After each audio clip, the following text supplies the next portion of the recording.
ഗാസയിൽ വെടിനിർത്തലെന്ന് US president Donald Trump. 60 ദിവസത്തെ വെടിനിർത്തലിന് Israel സമ്മതിച്ചെന്ന് Trump. വെടിനിർത്തൽ സമയത്ത് എല്ലാവരുമായും സംസാരിക്കും. ഹമാസ് കരാർ അംഗീകരിക്കുമെന്ന് പ്രതീക്ഷിക്കുന്നതായും ട്രംപ്.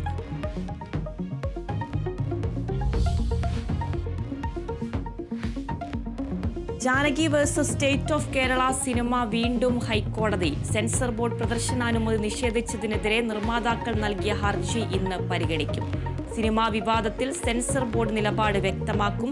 ജാനകി എന്ന പേരു മാറ്റാൻ ആവശ്യപ്പെട്ടതിന്റെ കാരണം തേടി ഹൈക്കോടതി.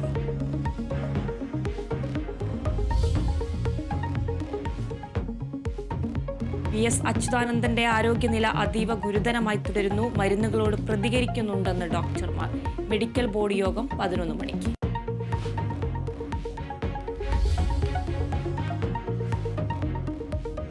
പ്രധാനമന്ത്രി നരേന്ദ്രമോദിയുടെ 8 ദിവസത്തെ വിദേശ പര്യടനത്തിന് ഇന്ന് തുടക്കം. 5 രാജ്യങ്ങൾ സന്ദർശിക്കും.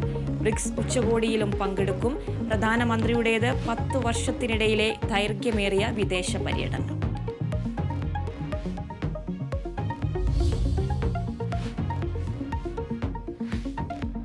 ഇന്ത്യ ഇംഗ്ലണ്ട് രണ്ടാം ക്രിക്കറ്റ് ടെസ്റ്റ് ഇന്ന് ബർമിംഗ്ഹാമിൽ. ആദ്യ മത്സരം പരാജയപ്പെട്ട ഇന്ത്യ ജയം തേടി ഇറങ്ങുന്നു.